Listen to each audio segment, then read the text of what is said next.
let's go through some of the big names that you've already floated that could be on the move. What's going on with Big Bowie Webster? Big Bo, the slug. Look, the expectation is he's going to be playing for the Hobart Hurricanes next year. He hasn't officially requested a trade, to use football terminology, but there is an understanding between himself and the Stars that he would like to get home. He's been in Melbourne for 8 years. I think he spent 4 years at the Renegades and 4 years at the Stars. He's getting married. He's a bigger name now than he was even 2 months ago. So I think the Stars are content to facilitate this. He's out of contract. So I'd be shocked if he wasn't at the Hobart Hurricanes next year, the slug from Snug. He's a proud Tasmanian, and I expect him to be there next season. What about a bit of other movement potentially with the Hurricanes? I speak of people like Tim David, and also the real find of the summer so far in terms of the BBL, Mitch Owen. Is he a lock to stay at the Hurricanes? Mitch Owen's not a lock, no. The Adelaide Strikers are coming hard after him. They really like him. Tim Payne is the coach of the Adelaide Strikers, clearly has close connections with Tasmania, and Mitch Owen is exactly the sort of player that the Strikers are after, another young, dynamic, top-order player who can bowl as well. So the Hobart Hurricanes will be doing everything they can to keep him. I don't think he's made a decision yet what he wants to do, but the Strikers are having a red-hot crack. So he's out of contract. Meredith and David are also out of contract. It looks as if Meredith is more likely to stay now. Tim David, the initial deal that the Hurricanes offered David and Meredith was rejected by both players. The view from other clubs is that it's going to be hard for the Hurricanes to afford to keep both Meredith and David. So process of elimination, if Meredith stays, then I think David is more likely to go. And the Stars are certainly interested in Tim David as well, another big hitting sort of middle order player that would complement Stoinis and Maxwell, and probably allow Stoinis to go back to the top of the order. That's probably how they'd play it. Just before we go on with some other big names involved, Tom, just take us through. I should have asked you this as the first question. Just take us through, how does the BBL trade window work in terms of how long does it go for and things like that? So it's 10 days. So it begins 9 a.m. the day after the final. So 9 a.m. I think it's on the 28th is the day after the final. Mm-hmm. And every club is permitted to sign 10 players before this Sunday. So clubs are now scrambling to sign their 10 players that they've already got on their list. And anyone who's not signed essentially just becomes a free agent. So what Cricket Australia is trying to do is trying to promote movement between clubs. So clubs will have to choose between particular players who they want to keep. And if they don't necessarily want to keep them, that player can go wherever they want. And that's changed this year. It's all and it was the same in the WBBL as well. So what the hope is that players who aren't signed will move more freely. And if a player doesn't necessarily want to sign, they'll be able to go wherever they want, which is a good thing, I think, for cricket and the Big Bash. And the word they always talk about is talkability and legitimacy. And I think this gives that competition a little bit more of that. Now, you've been involved in many AFL trade periods, Tom. Is the language used from clubs in BBL very similar to AFL club speak? He's a required player. We won't be trading him. And then things suddenly change. Well, the trades are hard. They're really difficult. We saw a trade a couple of years ago with Zampa and Harper, player-for-player trades. They're so rare in footy, aren't they? Was it Callum Sinclair? Yeah, Lewis Jetta. And Lewis Jetta. I think that was the last player-for-player swap we had. The difference with Big Bash, and I love the fact that you were able to compare it with AFL, is that the draft picks mean less. So it's not like you can trade player X in the Big Bash for a second-round draft pick and a future third-rounder. It just doesn't happen. So I still think the trades will be fairly minimal. But what we will see is more player movement. I think that's a good start. Is there an Adrien Doro type in the Big Bash trading world? What, an absolute superstar of his craft? Absolutely. Someone that wins it every year.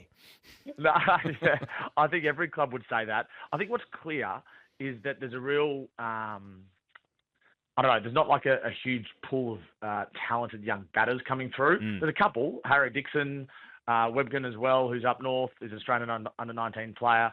But every club is looking to sign talented, young, big-hitting batters to 3, 4, 5-year deals. And there's just not that many out there. So, if you look at the Renegades would love to bring in another batter.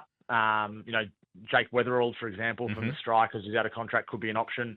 They'd also love to bring in a couple of quicks, but there's not enough talent to go around for every single club to be flushed with talent, especially without international stars being available for a lot of this summer. So it's going to take really crafty list management, and I'm sure, Jules, if Adrien Doro decided to be the list manager of the Hobart Hurricanes, the Hurricanes would win the trade period. No doubt. We're doing the BBL trade bell with Tom Morris to be a big part of our Big Bash Nation coverage on Saturday and Sunday night. What about in the West? A rare poor season so far from the Scorchers. There will be much movement in or out with the Scorchers? Well, we keep using football terminology. We can do that because we're in Victoria, Jules. The Scorchers are about to embark on what we'd call in footy a broad list rebuild, a far-reaching refresh of their list. They want to go young, which means that players who are out of contract, such as Berendorf, Agar, and AJ Ty, who are all on the wrong side of 30. Agar's a bit younger than the other two. Either somewhere between likely on the move or definitely on the move. So the Renegades into Berendorf. Not sure where AJ Ty is going, but I think he'll have a home somewhere else. And Ashton Agar as well is from Victoria initially. So I'd be surprised if he didn't get picked up elsewhere, whether it's the Renegades or another team. So expect the Scorchers to go young because they've had a pretty similar squad for a long time now. Just one off the 40 Winks temper for you. Why don't we just do a player-for-player trade? Bowie Webster for Tim David. I think Tim David's a more valuable T20 player than Bowie Webster. So I think they'd want a future second rounder along with that, Jules. I like it. Now, speaking of the BBL, it's been a good BBL season, and last night's match was an absolute cracker. But I guess from a local point of view, great result for the Melbourne Stars. The Heat getting rolled last night. Oh, great result. It was a great game of cricket. It was, wasn't it? It had everything, including the DJ booth being on fire, deep mid-wicket there. No, this is a big result for the Stars. What it means, to put it very simply, is that if the Stars win on Sunday night against the Hobart Hurricanes, the Stars play finals, which is a great position for them to be in, given they were 0-5. Someone compared it the other night on the text machine when I was calling to Hawthorn in the footy season, 0-5, and then coming home with a wet sail. And that's why Sunday night's game against the Hurricanes is huge. And the Hurricanes are playing some good cricket now, obviously, as well. So there's still quite a bit to play out. If tonight's game is a draw or a washout for whatever reason, which it could be, looking at the forecast. Yeah. So if it's a washout between the Sixers and the Thunder, mathematically, every team can still play finals with 2 days remaining in the season, which is an amazing position to be in. So the finals format now, as of last season, is a top 4. So 1v2, 3v4. The winner of 1v2 goes to the grand final. The loser then plays a home final against the winner of 3v4, which is essentially a prelim final. So it's a new finals format. I think it works pretty well. I can't pick a favourite because every team has been in and out of form so far this year. The Hurricanes are probably the form team. They've won their last 7, but they've still got holes as well. So it's going to be really interesting to see how it plays out, and Sunday night looms large for the Stars. So if it is a washout tonight, that means the Hurricanes are guaranteed to finish on top. Would that alter their team selection for Sunday?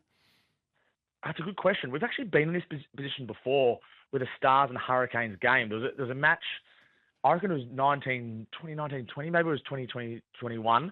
I was at the MCG for this game, sitting on the boundary next to Sarah Jones for Fox, and the game meant nothing for the Hurricanes. So they played a second-string team. Maxwell made heaps of runs. I think the Stars made 260 or 270 off their 20 overs. So you could easily have a situation, again, I keep using footy terminology, where they Ross line it and they send a second-string team just so no one gets injured. There's no week off in between the home away season, finals and Big Bash. So I'd be surprised if they didn't manage their team accordingly for that. But they're playing some good cricket as well, the Hurricanes, and they're so well led. Like Matthew Wade last night, I know he didn't make many runs, but he just batted so smart for his entire innings. And that's what we're seeing this year in the Big Bash, Jules. The experienced players are worth so much. Initially, we thought T20 cricket was going to be a young man's game or young players' game. But Peter Siddle's been on fire for the Stars. AJ Ty is a smart player for the Scorchers. But Matthew Wade is such a smart cricketer. And again, we saw it last night with the Hurricanes. If that had been a young player or even a younger Matthew Wade, they might not have won, but he just played the situation perfectly.